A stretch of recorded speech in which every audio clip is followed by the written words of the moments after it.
Hi friends, ఈరోజు topic వచ్చేసి biosphere. Biosphere గురించి తెలుసుకుందాం. ఒక 1 మార్క్ మాత్రం పక్కా. వీడియో మాత్రం ఎండ్ వరకు చూడండి. వీడియో మాత్రం ఎండ్ వరకు చూస్తున్నారు అనుకుంటున్నా. అలాగే మీ ఫ్రెండ్స్ కూడా షేర్ చేస్తారనుకుంటున్నా. బయోస్పియర్ టాపిక్కి వెళ్ళి 1 మార్క్ అయితే పక్కా. ఎస్ఎస్సి జీడీ అన్ని కాంపిటేటివ్ ఎగ్జామ్లో ఫస్ట్ బయోస్పియర్ అంటే ఏమిటో దాని గురించి తెలుసుకుందాం. ఫస్ట్ బయోస్పియర్ అంటే ఏం లేదు ఫ్రెండ్స్, భూమిపైన జీవులు నివసించే ప్రాంతాన్ని బయోస్పియర్ అంటారు. ఇప్పుడు మన భూమిపైన జీవరాశులన్నీ నివసిస్తాయి కదా ఒక ప్రాంతాన్ని, ఆ ప్రాంతాన్ని బయోస్పియర్ అంటారు.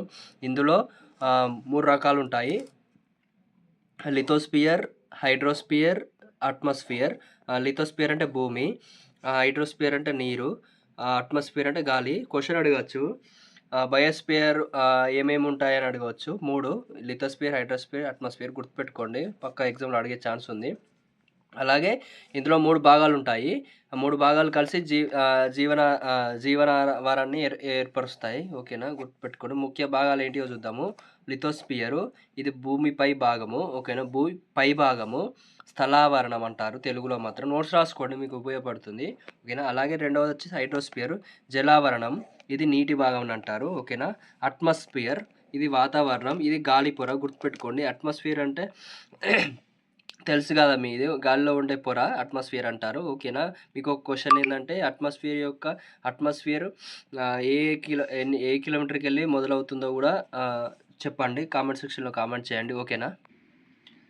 అలాగే ఫ్రెండ్స్, బయోస్పియర్ రిజర్వాయర్స్ అంటే ఏంటో చూద్దాము. అందులో బయోస్పియర్లో ఇది ఒక టాపిక్. బయోస్పియర్ రిజర్వాయర్ అంటే ఏంటో చూద్దాం. 1 మార్క్ పక్క. జీవన వైవిధ్యాన్ని రక్షించడానికి ప్రభుత్వం ప్రకటించిన రక్షిత ప్రాంతాన్ని రిజర్వ్ అంటారు. ఓకేనా. ప్రభుత్వం ఉంటుంది కదా మన భారతదేశంలో, ప్రభుత్వం ప్రకటించిన రక్షిత ప్రాంతాన్ని, ఎందుకంటే జీవులన్నీ ఒక ప్రాంతంలో నివసిస్తాయి కదా, వాటిని రక్షిస్తారు కదా, ఆ ప్రాంతాన్ని బయోస్పియర్ రిజర్వ్ అంటారు. ఓకేనా, గుర్తుపెట్టుకోండి. అలాగే భారతదేశంలో ముఖ్య బయోస్పియర్ రిజర్వ్లు ఏందో చూద్దాము. ఓకేనా. అలాగే మన భారతదేశంలో ఎన్ని బయోస్పియర్ రిజర్వ్లు ఉన్నాయో కామెంట్ సెక్షన్లో కామెంట్ చేయండి. ఓకేనా, ఎగ్జామ్లో అడిగే ఛాన్స్ ఉంది. బయోస్పియర్ రిజర్వ్స్ ఏ రాష్ట్రంలో ఏముందని చూద్దాము. నీలగిరి వచ్చేసి తమిళనాడు, కేరళ, కర్ణాటక రాష్ట్రంలో ఉంటుంది. ఓకేనా. నందాదేవి వచ్చేసి ఉత్తరాఖండ్. ఓకేనా. సుందర్బన్ డెల్టా అంటారు కదా, ఇది వెస్ట్ బెంగాల్, అదే పశ్చిమ బెంగాల్. ఓకేనా. నీలగిరి హిల్స్ ఏ రాష్ట్రంలో ఉంటాయంటే తమిళనాడు, కేరళ, కర్ణాటక అని చెప్పాలి. ఓకేనా. అలాగే గల్ఫ్ ఆఫ్ మినార్ వచ్చేసి తమిళనాడు. ఓకేనా, గుర్తుపెట్టుకోండి. అలాగే సిమ్లీపాల్ వచ్చేసి ఒడిస్సా, ఇది మాత్రం చాలా ఇంపార్టెంట్, గుర్తుపెట్టుకోండి. సిమ్లీపాల్ ఏ రాష్ట్రంలో ఉండొచ్చు అంటే ఒడిశా రాష్ట్రం. ఓకేనా. పచ్చమరహి వచ్చేసి ఇది మధ్యప్రదేశ్లో ఉంటుంది. ఓకేనా. అగస్యమల్ వచ్చేసి కేరళ, తమిళనాడు రాష్ట్రం, 2 రాష్ట్రాలలో ఉంటుంది. అలాగే కాంచనజంగా వచ్చేసి సిక్కిం, ఇది మాత్రం చాలా ఇంపార్టెంట్, గుర్తుపెట్టుకోండి. కాంచనజంగా ఏ రాష్ట్రంలో ఉండొచ్చు అని క్వశ్చన్ అడిగే ఛాన్స్ ఉంది, గుర్తుపెట్టుకోండి. అలాగే భారతదేశంలో మొట్టమొదటి బయోస్పియర్ రిజర్వ్ ఏంటో చూద్దాము. నీలగిరి బయోస్పియర్ రిజర్వాయర్, ఇది 1886లో గుర్తించారు. ఓకేనా. ఈ నీలగిరి వచ్చేసి తమిళనాడు, కేరళ రాష్ట్రంలో ఉంటుంది. తమిళనాడు, కేరళ అండ్ కర్ణాటక రాష్ట్రంలో ఉంటుంది, గుర్తుపెట్టుకోండి. ఏ సంవత్సరం అంటే 1886లో గుర్తించారు నీలగిరి బయోస్పియర్ రిజర్వాయర్.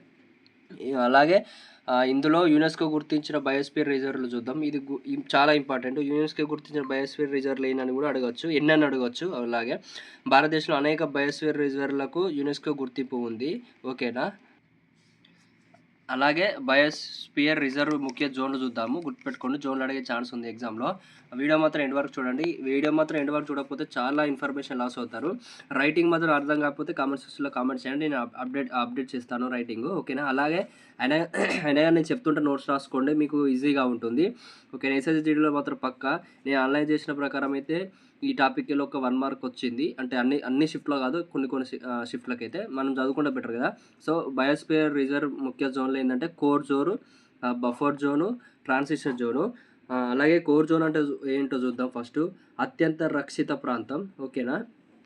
అలాగే మానవ కార్యకలాపాలు ఉండవు ఇక్కడ, మానవ శైలి ఉండదు, మానవులు ఎవ్వరూ నివసించరు ఈ కోర్ జోన్లో. ఓకేనా. కార్యకలాపాలు అసలే జరగవు. మ్యాచ్ ద ఫాలోయింగ్ అడగవచ్చు. Core zone, buffer zone, transition జోన్కి ఎలా అంటే మ్యాచ్ ద ఫాలోయింగ్స్ అడిగితే అప్పుడు మనం ఇవి గుర్తుపెట్టుకుంటే ఈజీగా మ్యాచ్ ద ఫాలోయింగ్ చేయవచ్చు. అలాగే బఫర్ జోన్ అంటే ఏందో చూద్దాం. బఫర్ జోన్ అంటే ఏం లేదు ఫ్రెండ్స్, పరిశోధనలు, విద్యా కార్యక్రమాలు జరుగుతాయి ఈ జోన్లో.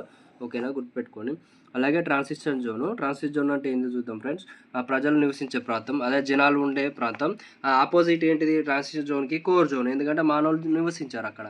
సో, ట్రాన్సిషన్ జోన్ అంటే ప్రజలు నివసించే ప్రాంతాన్ని. అలాగే వ్యవసాయం, అభివృద్ధి కార్యక్రమాలు జరుగుతుంది. జనాలు ఉన్నక్కడ పక్కా నీకు ఇండస్ట్రీస్ ఉంటాయి, అగ్రికల్చర్ ఉంటది, అనేక కార్యక్రమాలు జరుగుతాయి కాబట్టి దీన్ని ట్రాన్సిషన్ జోన్ అంటారు. దీనికి ఆపోజిట్ మాత్రం కోర్ జోన్. మానవ కార్యక్రమం ఉండవు. అంటే అగ్రికల్చర్ ఉండదు, ఇండస్ట్రియలైజేషన్ ఉండదు, ఎలాంటి పనులు జరగవు.